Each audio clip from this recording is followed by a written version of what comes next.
የሰራውን ኃጢአታቸውን አስከፈለና ተናገረው።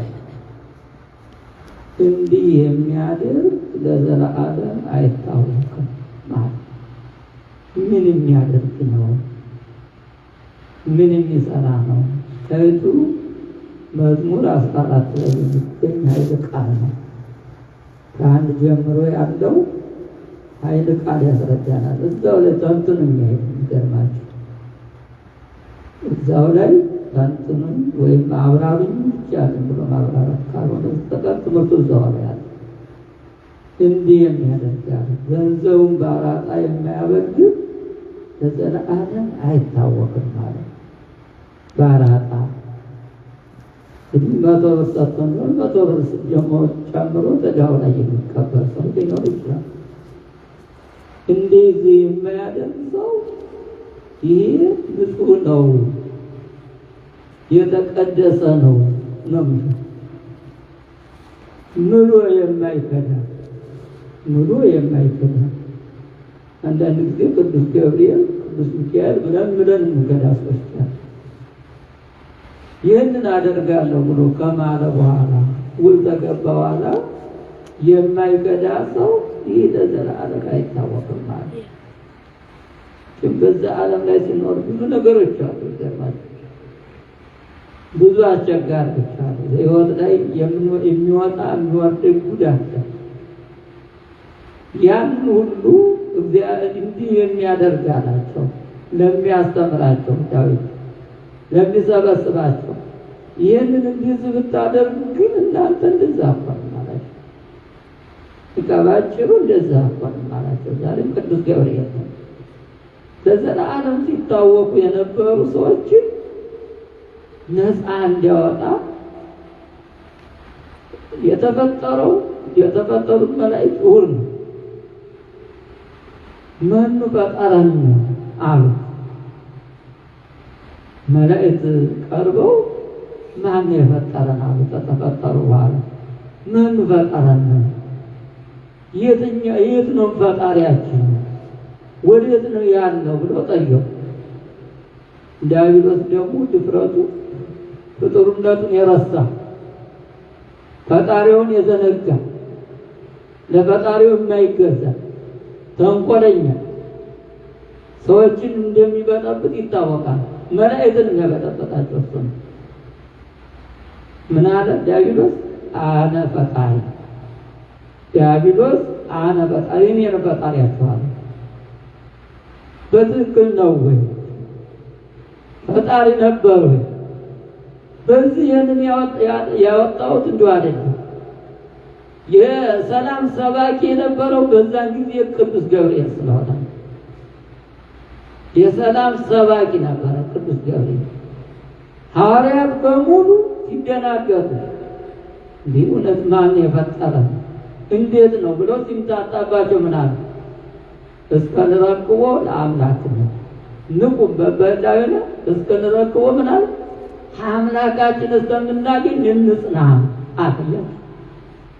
የታወቁት መላእክት እኛ ቤተ ክርስቲያን ስናስቀድስ ባለን ዓላማ እየጸናን ነው ወይ ብለን ብንወስደው አንጸና። ገብርኤል ግን ጽኑ አለ። ይህ ነገር አሳሽ መጥቷል። ይህ እኮ ከእኛ ጋር አብሮ የተፈጠረ ነው፣ ውስን ነው። እንዴት ሰማይና መሬትን ፈጠርኩ ይላል አለ።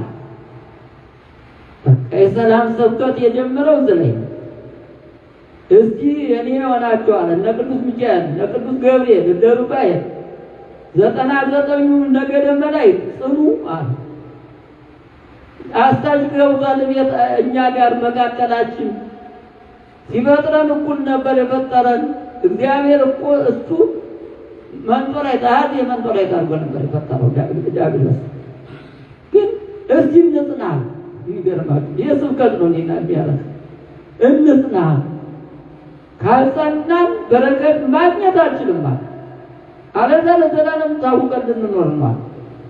በጨለማ ውስጥ ልንወርቅ ነው። የዚህ ጊዜ እግዚአብሔር አምላክ የፈጠራቸውን ፍጥረቶች ሊጠይቅ ነው። እነዚያ የጸኑት በደንብ ቆመዋል። ያልጸናው ዲያብሎስ ግን ምን ሆነ? ቅዱስ ሚካኤል አንገቱን አስሮ ቁልቁል ልቀቀው ጨለማ ወስታ ከእንደዚህ ተሞደ እግዚአብሔር ያድነው። ዲያብሎስ ነው አይወደቀው። አሁን የዲያብሎስ ተዛም ጀምሮ አላረፈም። ምክንያቱም ንጉሣነ ሥጋ አጋንንት በላይ ያሉ አጋንንቶች የተጠለጠሉ አሉ። እነዚህ ለይቶ ሞት ንጉሣነ ሥጋ አጋንንት ትዳር እንዲያፋታ ነው። ልንገራችሁ ጽናት እንዳይኖር እያንዳንዱ ንጉሣነ ሥጋ እኛ ጋር ሥጋ ለብሶ ይመጣና ያሳድበናል። ስንሳደብ ሰይጣን ነው ማለት ልንገራችሁ። ቂም በቀል ስንይዝ እኛ ምንድን ነው ሰይጣን የዲያብሎስ ነው አይደል? ስድብ ውሸታም ስንሆን እኮ ዲያብሎስ ነው ማለት ነው። ከእንደዚህ ያለው እግዚአብሔር ያውጣን ነው። የውሸት አባቱ ማን ነው የሚለው ነው። አቡሃን ሐሰት የሚለው ማን ነው? ዲያብሎስ። የውሸት አባቱ ማን ነው ያለው? ቅዱስ ዮሐንስ ላይ የዮሐንስ መልእክት ላይ አቡሃን ሐሰት አለ። አሁን ዓለምን እንዲያበጣበጣት ያለ ሌላ ምንም የመጣብን የለም። ይሄ ነው ጦርነት እየቀሰቀሰች እንግዳ ይገባል። ስለዚህ ለዘላለም የማይታወቀው ለዘላለም ጸንቶ የምትኖረው ሔዋን በእባብ አምሳል ገብቶ ቤቷ በጠበጣ ሰላም ነው። ቤታችን እየበጠበጠ ነው ወገኖች። ዛሬ ዳዊት የናየና ይህንን የምታደርጉ አላቸው። ወንድሙን የማይከዳል ባራጣ የማያበድላል የማይሸነግላል ይህ ለዘላለም አይታወቅም ብሎ ቁጣ እዚህ ጊዜ ታወቁ። ማን ስለገባባቸው ሰላም የሚኖሩ ሁለቱ እናትና ሰላም እኮ ናቸው። ከእግዚአብሔር ጋር እየተገናኙ ነው። አዳምና ሔዋን በሰላም የሚኖሩ ሰዎች ናቸው። እግዚአብሔር ገነት ውስጥ አስገብቷቸዋል። የሚበላው ሰጥቷቸዋል፣ የሚጠጣው ሰጥቷቸዋል። እውቀት በሌለበት ቦታ ነው የተቀመጠው። እውቀት ፈጣሪ ገባ። እውቀት ፈጣሪ ገባ። አባጣባጭ ገባ። እግዚአብሔር በሰጠው ትእዛዝ ላይ እናንተ ይህንን የበላችሁ እንደሆነ እችን እየተጣጠ እንደሆነ ከዚህ ተገነት ትባረራላችሁ የሚል ትእዛዝ ነበር። ይህንን ነገር ሰይጣን ያውቃል። ከሰማይ ተወረደ ጀምሮ እነዚህ ሰዎች በጤና እንዳይኖሩ በሰላም እንዳይኖሩ አሁን ቤተ ክርስቲያናችን ሰላም እንዳይኖር እንደዚህ ዲያብሎስ ገብቶ እግዚአብሔር ያልካል። እንደዚህ ያለው ሰላም ያስፈልገናል። ከዚህ በኋላ ሰላም ስለሌለ ወዲያው ባጭሩ ስንሄድ አዳምና ሔዋን ከቤታቸው አባረሩ። ሰላም ነበራቸው። 5500 ዘመን ታውቀው ነበር። 5500 ዘመን ፈቀደ እግዚአብሔር ለአዳም ይሄን ነው የታወቁትን የመጣው ፈቀደ እግዚአብሔር ለአዳም ብዙ ነው ተቆዘረብ 5500 ዘመን አዝኖ የነበረ ዲያብሎስ ነፃ ያደረገው መጣ እግዚአብሔር 5000 አዝኖ የነበረ ተክዞ የነበረ ገነትን የሚያል ቦታ አጥቶ 5000 ሲያዝን የነበረው ቅዱስ ገብርኤል ወደ ስብከት ገባ። ወበሳድስ ወርተፈነው ገብርኤል መጣ አነተዝጋ ስታዩት ሉቃስ ወንጌል ላይ የምናነበው 41 ቁጥር ላይ ተመልከቱ ምን እንደሚል እናነበዋለን። ይሁን እዚህ ላይ ምን ይላል? ወይነግ ለቤተ ያዕቆብ ለዓለም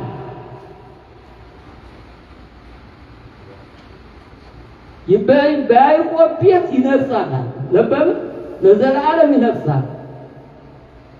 እና ድንግል ማርያምን ሊያበስር የመጣው ቅዱስ ገብርኤል ወደ ክርክር ነው የገባው። በቃ ሰላምታ ይዟላት መጣው። እመቤታችን ድንግል ማርያም ምን እንደሆነ አመጣቀው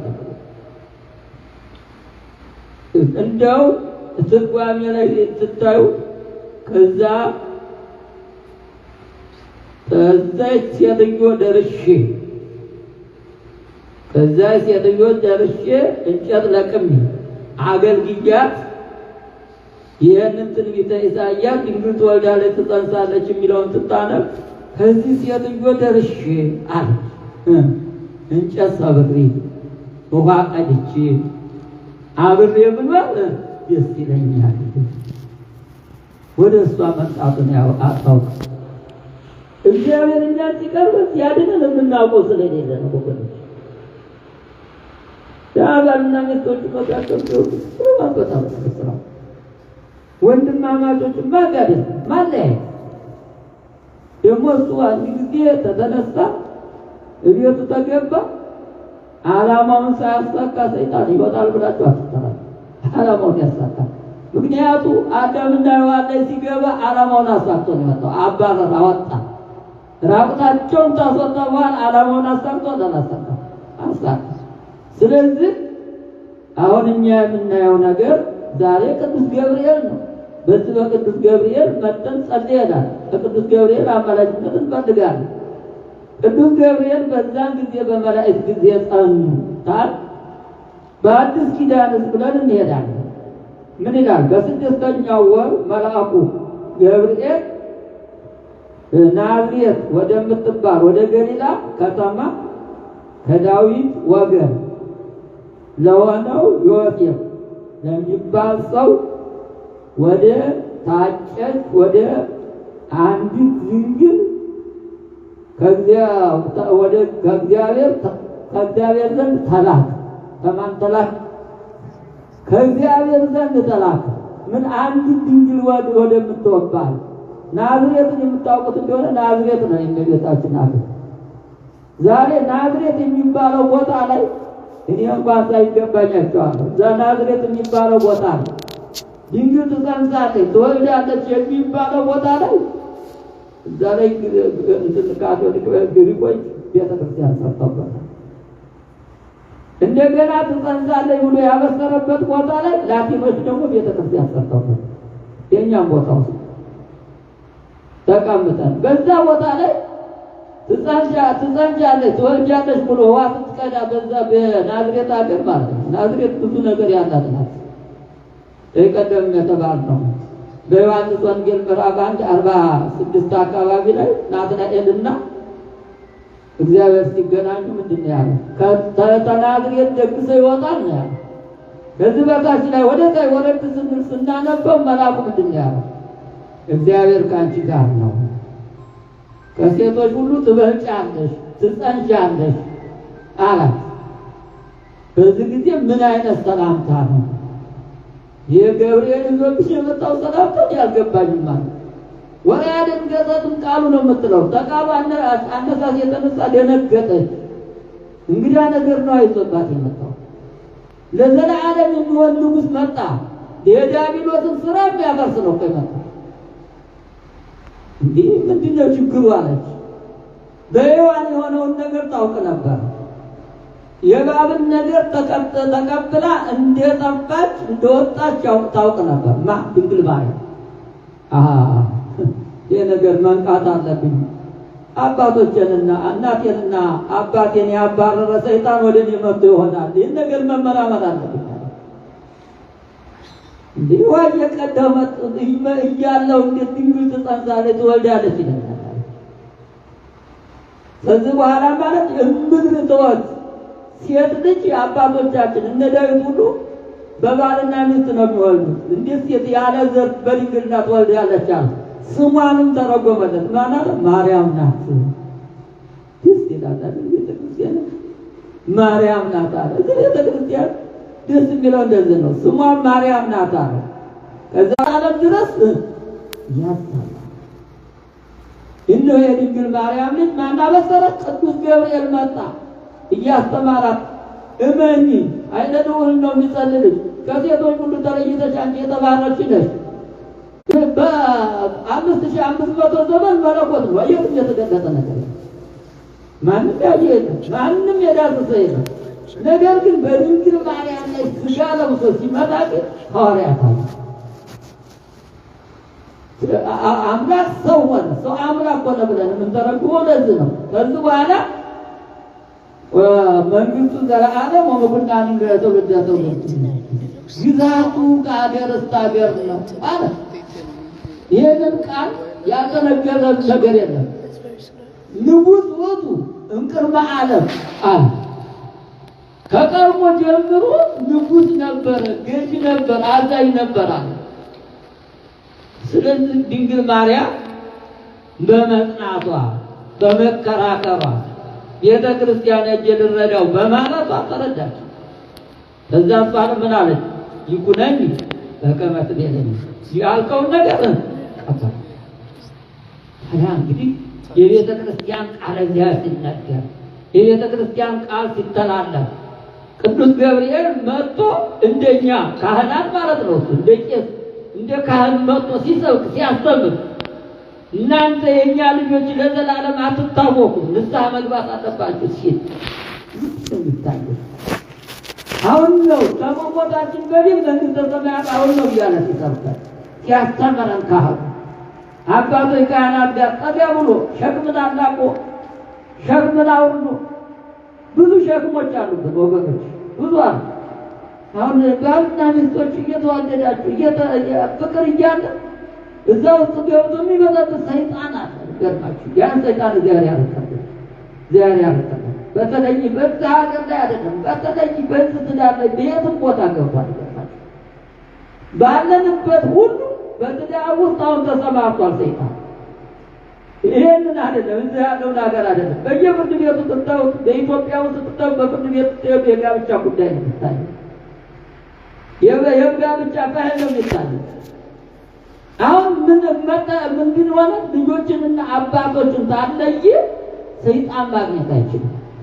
አሁን እኮ አዳምና ሔዋንን ሲለይ ነው እኮ ስልጣኑን ያየው።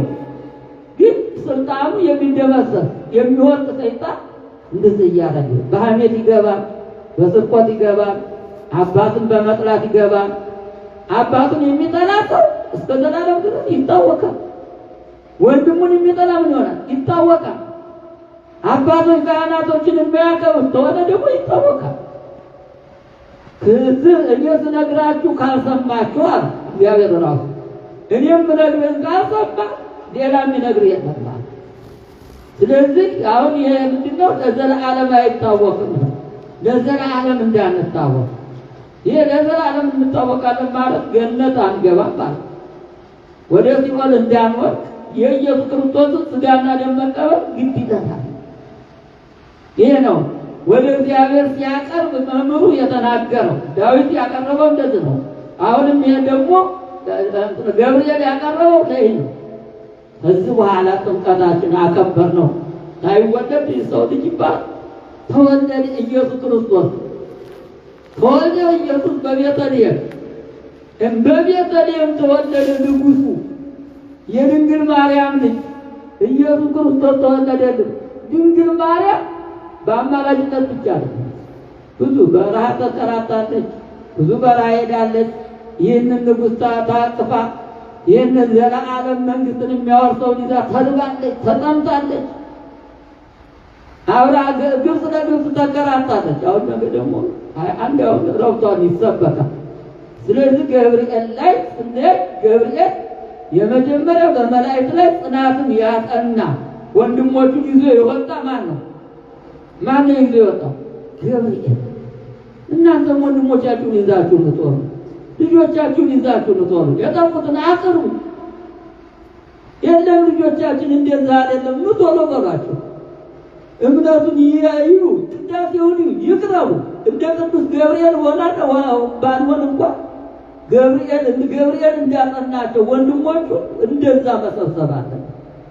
እንደዚህ ካላደረግነው ቤተ ክርስቲያናችን ጽናት ላይኖራት ይችላል እና እርስ በርሳችን አንድነት፣ እርስ በርሳችን የክርስቶስ ልጆች ነን አይደል? ሁላችን እጃችሁን አውጡላችሁ ወደ ክርስትና የማን ልጅ ነው? ይጋርሙት ወደ ቀዳም ታይዛችሁ የሚያሳብረው አይደል? የማን ልጅ ነው? የኢየሱስ ክርስቶስ ልጅ ነን አይደል?